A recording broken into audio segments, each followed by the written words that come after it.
Caruaru tem cheiro de couro, de feira, de bode, de forró. Tem calor que gruda na pele, poeira vermelha que entra em todo canto. Gente falando alto, negociando, vivendo. Caruaru, agreste de Pernambuco. Cidade que não para, cidade que ferve, cidade onde todo mundo conhece todo mundo, mas ninguém sabe tudo de ninguém. Porque aqui, como em qualquer lugar, segredo existe. E às vezes, o maior segredo está dentro da própria casa. Meu nome é Mônica, tenho 38 anos. Nasci e cresci aqui em Caruaru. Casei com 19 anos, virgem, apaixonada, cheia de sonho. O nome dele é Roberto. Tinha 23 na época. Trabalhava como vendedor numa loja de material de construção. Bonito, simpático, trabalhador. Minha mãe aprovou, meu pai aprovou. Casei de branco, na igreja, com festa, bolo, fotógrafo, tudo direitinho. Nos primeiros anos foi bom. A gente se amava. Morava num apartamento alugado pequeno, mas era nosso. Eu trabalhava como auxiliar de farmácia. Ele foi subindo na empresa, virou gerente, depois supervisor regional. O dinheiro melhorou. Nasceram os filhos. Gabriel em 2009, Larissa em 2012. Compramos casa própria em 2015. Carro novo em 2017. Parecia que tudo estava dando certo. Mas em 2023, algo começou a mudar. Não foi de repente, foi aos poucos. Sutil, como água que infiltra sem a gente perceber até o dia que a parede racha. Roberto começou a chegar tarde, sempre com desculpa, reunião, cliente difícil, trânsito. Começou a viajar mais, sempre com justificativa, expansão da empresa, visita a fornecedor, treinamento. Começou a mexer no celular escondido, sempre disfarçando, mensagem de trabalho, grupo de futebol, besteira. Eu não era idiota, eu percebia, mas tinha medo de perguntar. Medo da resposta, porque, enquanto não pergunta, ainda dá para fingir que está tudo bem. Enquanto não confirma, ainda dá para dormir à noite. Então eu engolia, fingia que acreditava. Sorria quando ele chegava, beijava quando ele saía. Mantinha a rotina, porque era isso que esposa fazia, né? Aguentava. Até que, em setembro de 2023, eu achei o perfume. Não era meu perfume, era perfume caro, doce, forte. Na camisa social dele, na gola, eu cheirei e senti enjoo. Não era enjoo físico, era enjoo de alma, porque naquele momento eu soube. Não era mais só desconfiança, era certeza. Confrontei ele naquela noite. Roberto, de quem é esse perfume? Ele olhou para a camisa como se estivesse vendo pela primeira vez. Perfume? Ah, deve ser de alguma cliente que me abraçou na reunião. Você sabe como é, pessoal? Aqui é caloroso. Mentira bem contada, mas mentira. Nas semanas seguintes, comecei a prestar mais atenção. Olhava o celular dele quando conseguia, sempre com senha. Checava bolso de calça, sempre vazio. Perguntava onde ele ia, sempre resposta pronta. Ele era cuidadoso, mas eu era persistente. Em outubro, encontrei um recibo de motel no carro dele. Estava embaixo do tapete do motorista. Data: 5 de outubro, sábado. Mesmo dia que ele tinha dito que ia visitar fornecedor em Recife. Guardei o recibo. Não falei nada, porque eu estava começando a entender que precisava juntar provas antes de agir. Foi minha amiga Janaína quem sugeriu investigador particular. Mônica, contrata alguém. Você precisa ter certeza, precisa ter prova, porque se você acusar sem prova, ele vai negar, vai te fazer parecer louca. E você vai acabar pedindo desculpa. Fazia sentido. Contratei um investigador em novembro de 2023. Discreto, recomendado, caro. Paguei com dinheiro que eu tinha guardado secretamente ao longo dos anos. Das sobras do supermercado, do dinheiro que minha mãe me dava de aniversário. Dinheiro que Roberto nem sabia que existia. 2 semanas depois, o investigador me entregou o relatório. Fotos, datas, locais e o nome dela, Camila. 32 anos. Gerente de marketing de uma empresa parceira. Bonita, bem vestida, solteira. Eles se encontravam 2 vezes por semana. Sempre no mesmo motel na saída de Caruaru. Às vezes almoçavam juntos em restaurante de beira de estrada. Havia foto dos dois rindo, ela segurando a mão dele por cima da mesa. Eu olhei aquelas fotos e não chorei. Não gritei. Não quebrei nada. Senti algo pior, vazio. Como se meus 15 anos de casamento tivessem sido apagados com borracha. Como se tudo que eu tinha construído fosse mentira. Mas o investigador me disse algo que me assustou mais que a traição. Mônica, tem outra coisa. Seu marido abriu conta conjunta com ela e transferiu parte das economias de vocês para essa conta. Não é dinheiro dele sozinho, é dinheiro do casal. E ele está transferindo sem você saber. Meu sangue gelou. Não era só traição emocional. Não era só traição sexual. Era traição financeira. Ele estava me roubando, preparando o terreno para me deixar sem nada. Tem mais. Ele vendeu ações da empresa dele, que vocês compraram juntos, e colocou no nome dela. E está negociando vender a casa de vocês, dizendo que precisa de dinheiro para investir em novo negócio. Como ele pode vender a casa sem minha assinatura? Não pode, mas ele pode forjar, ou pode te convencer a assinar dizendo que é para outra coisa. Você precisa se proteger. Agora, saí daquele escritório em choque.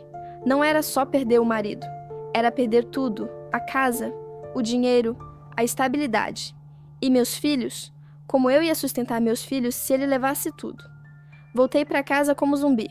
Roberto estava na sala assistindo o jogo. Filhos no quarto. Rotina normal, como se nada estivesse acontecendo. Ele nem olhou para mim quando entrei. Traz uma cerveja aí para mim? Como se eu fosse empregada. Como se eu não fosse mulher dele. Como se eu não importasse. Naquela noite, não consegui dormir. Fiquei olhando para o teto, pensando. Eu podia confrontar ele, jogar as fotos na cara dele, gritar, expulsar ele. Mas e depois? Ele ia negar. Ia dizer que as fotos eram montagem. Ia me fazer de louca. Ia virar tudo contra mim. E eu ia ficar vulnerável. Ou eu podia agir estrategicamente. Juntar mais provas, proteger meu patrimônio, consultar advogado, preparar terreno. E quando chegasse a hora, agir com força. Mas eu precisava de orientação. Precisava de clareza. Porque minha cabeça estava uma confusão de raiva, medo, dor, insegurança. Foi quando lembrei da Cabocla Jurema. Minha avó, que morreu quando eu tinha 15 anos, frequentava terreiro de Jurema em Caruaru. Ela sempre dizia: menina, quando você não souber o caminho, pede para Jurema. Ela clareia, ela mostra, ela protege. Eu nunca tinha ido em terreiro. Minha mãe era católica fervorosa, não aprovava, mas minha avó tinha fé. E naquele momento eu precisava de fé também. Perguntei discretamente para uma vizinha que eu sabia que frequentava. Dona Irene, a senhora conhece terreiro de Jurema aqui em Caruaru? Ela me olhou surpresa. Conheço, por quê? Preciso de orientação. Ela não perguntou mais nada. Anotou o endereço num papel. Procura Mestre Damião. Diz que foi eu quem mandou. Sexta-feira, 24 de novembro de 2023. Noite de chuva fina, vento fresco, céu fechado. Saí de casa depois que Roberto dormiu. Inventei que ia na casa da minha mãe. Peguei carro, dirigi até o bairro Nova Caruaru, periferia, ruas estreitas, casas simples. O terreiro era casa pequena, pintada de branco e verde, com plantas no quintal, árvore de jurema no fundo, velas brancas acesas na entrada. Bati na porta. Homem idoso, magro, cabelo branco, pele escura, abriu. Boa noite, procuro o Mestre Damião. Sou eu. Dona Irene me mandou. Ele sorriu. Entra, filha. Entrei, sala simples, altar com imagens de caboclos, de índios, de mestres, velas acesas, fumaça de defumação, cheiro de alecrim, arruda, alfazema. Sentei na cadeira que ele indicou. Ele sentou em frente, pegou o cachimbo de barro, acendeu, fumou devagar. O que te traz aqui? Eu respirei fundo e contei. Tudo. A traição, as fotos, o dinheiro, o medo, a confusão. Ele escutou em silêncio, fumando, olhando para mim com olhos que pareciam ver mais do que eu estava falando. Quando terminei, ele apagou o cachimbo, juntou as mãos. Filha, você não veio aqui só por causa de traição. Você veio porque sente que tem algo maior acontecendo. E tá certo. Tem. Esse homem não tá só te traindo. Ele tá te armando. Ele quer te deixar sem nada. para ficar livre com a outra e ainda te culpar por tudo. Como o senhor sabe, porque eu já vi isso muitas vezes. Homem que trai e rouba ao mesmo tempo é homem que já não tem mais nada de amor, só tem ganância, e você precisa se proteger. Urgente. Como? Primeiro, espiritualmente. Você precisa de força, precisa de clareza, precisa de proteção. E para isso eu vou chamar Cabocla Jurema. Ela trabalha com justiça, com proteção de mulher, com revelação de mentira. Ela vai te guiar. Quando? Agora. Ele levantou, foi até o altar, acendeu mais velas, defumou o ambiente, pegou o maracá e começou a cantar. A voz dele ecoava pela sala, grave, firme, chamando a entidade. Eu fechei os olhos, sentindo o cheiro da fumaça, o som do maracá, o calor das velas. E de repente, senti mudança. O ar ficou diferente, mais denso, mais presente. Abri os olhos. Mestre Damião não estava mais com a postura de velho, cansado. Estava ereto, firme, olhar fixo. E a voz que saiu não era mais dele.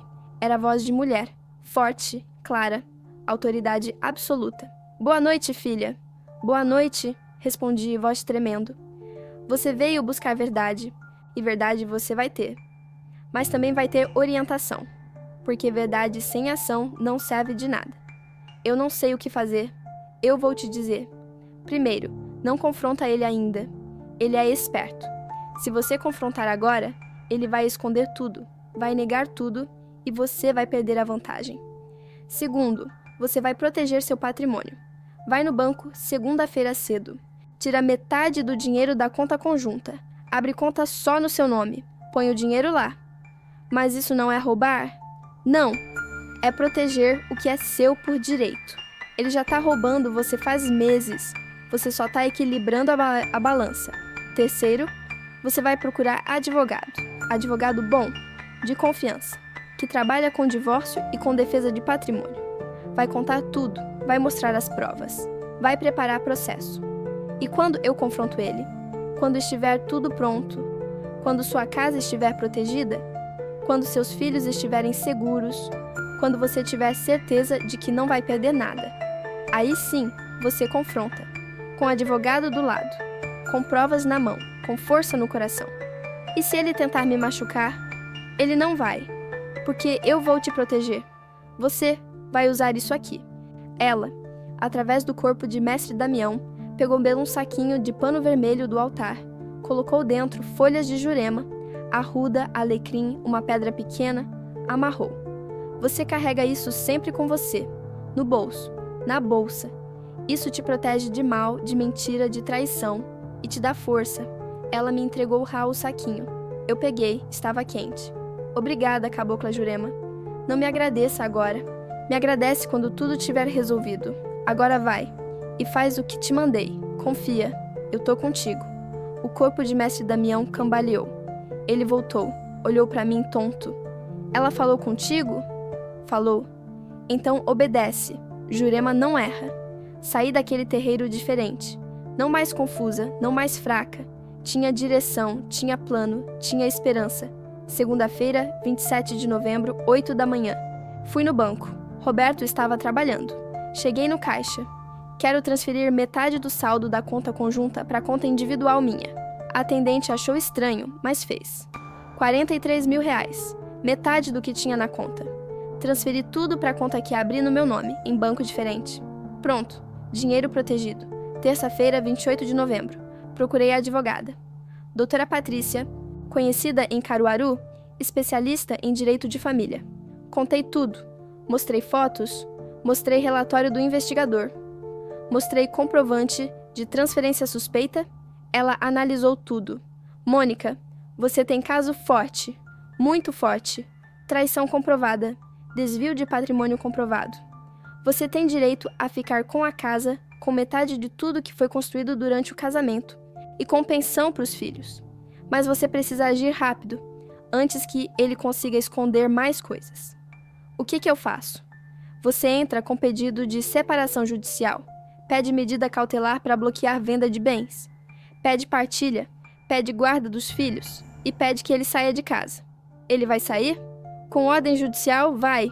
E se resistir, polícia tira. Quando a gente faz isso, semana que vem, eu preparo tudo, você assina e a gente protocola. Voltei para casa com o coração acelerado, mas firme. Eu estava tomando controle, eu estava me protegendo. E Roberto não fazia ideia. Nos dias seguintes, ele continuou normal, chegando tarde, mentindo, fingindo, mas eu também fingia. Fingia que acreditava, fingia que estava tudo bem, porque eu estava esperando o momento certo. Sexta-feira, 8 de dezembro de 2023. Doutora Patrícia me ligou. Mônica, tá tudo pronto, processo protocolado. Oficial de justiça vai na sua casa segunda-feira, dia 11, para notificar ele. Você quer estar presente? Quero. Segunda-feira, 11 de dezembro, 5 da tarde. Oficial de justiça tocou a campainha. Roberto atendeu. Roberto Silva? Sou eu. Notificação judicial. Roberto pegou o envelope, abriu, leu. A expressão dele mudou, de confusão para choque para raiva. Ele entrou, me viu sentada na sala esperando. Mônica, que porra é essa? É o pedido de divórcio. Divórcio? Por quê? Porque você tá me traindo com a Camila faz 6 meses. Porque você desviou dinheiro nosso para a conta dela. Porque você tá vendendo bens sem eu saber. E por que eu não vou deixar você me destruir? Ele ficou pálido. Quem te disse isso? Ninguém precisou dizer. Eu descobri. Tenho provas, fotos, relatórios, comprovantes, tudo. Ele tentou negar. Mônica, isso é mentira. Alguém tá te enganando. Não me trata como idiota, Roberto. Eu sei de tudo. E você vai sair dessa casa hoje. Eu não vou sair de nada. Essa casa é minha. Essa casa é nossa. E o juiz determinou que você saia até a decisão final. Lê a notificação direito. Ele leu de novo. Viu que era verdade. Você não pode fazer isso comigo. Eu posso e eu fiz. Agora pega suas coisas e sai. Ele tentou gritar, tentou ameaçar. Mas eu tinha o patuá de Jurema no bolso. E eu senti a força. Eu não tremi, não chorei, não recuei. E ele percebeu. Percebeu que eu não era mais a Mônica de antes. Ele pegou algumas roupas. Saiu batendo a porta. Foi para casa da Camila, eu soube depois. Os filhos viram tudo. Gabriel chorou. Larissa me abraçou. Expliquei para eles, do jeito que criança entende, que o pai tinha feito coisa errada, que a gente ia ficar bem, que eu ia cuidar deles. Nos meses seguintes, o processo correu. Roberto tentou alegar que eu era louca, que tinha inventado tudo, mas as provas falavam por si. Fotos, mensagens recuperadas, comprovantes bancários. Ele não tinha defesa. Em abril de 2024, saiu a sentença. Divórcio concedido. Guarda dos filhos para mim. Casa ficou para mim. Metade dos bens para mim. Pensão alimentícia para filhos. Roberto saiu com a cara no chão. Perdeu família, perdeu casa, perdeu respeito. E Camila? Terminou com ele 2 meses depois. Descobriu que ele tinha tentado fazer com ela o mesmo que fez comigo. Usar e descartar quando não servisse mais. Hoje, em 2026, eu tenho 40 anos. Moro na mesma casa com meus filhos. Trabalho, pago minhas contas, construo vida nova. Não voltei a casar. Não sei se quero, mas sei que não preciso de homem para ser completa. E toda sexta-feira eu volto no terreiro de Mestre Damião. Levo oferenda para a Cabocla Jurema. Agradeço, porque foi ela quem me deu força quando eu não tinha. Foi ela quem me guiou quando eu estava perdida. Foi ela quem me protegeu quando eu estava vulnerável. E quando eu chego lá, Mestre Damião sempre sorri e diz: Jurema fica feliz quando a filha dela se levanta. Porque Cabocla Jurema não faz milagre. Ela não muda a realidade, mas ela dá força para a gente mudar a própria realidade. Ela clareia o caminho, ela protege a jornada. E ela segura a mão da gente quando a gente precisa dar o passo mais difícil. Mônica não foi a mulher que implorou para o marido ficar. Não foi a mulher que aceitou migalha. Não foi a mulher que se destruiu por causa de homem. Mônica foi a mulher que buscou força, que agiu com estratégia, que se protegeu, que se reergueu. E em Caruaru, até hoje, quando alguém me pergunta como eu consegui, eu respondo: Cabocla Jurema. E coragem. Salve Cabocla Jurema. Salve Mestre Damião. Salve todas as mulheres que não aceitam ser enganadas roubadas, destruídas. Porque quando uma mulher busca a força, até as mentiras mais bem construídas começam a ruir. Salve Jurema Sagrada! Se você passou por algo parecido, saiba, você não está sozinha. Procure ajuda espiritual, jurídica, emocional. Mas não aceite ser destruída. Você é mais forte do que imagina e tem forças que te protegem, sempre.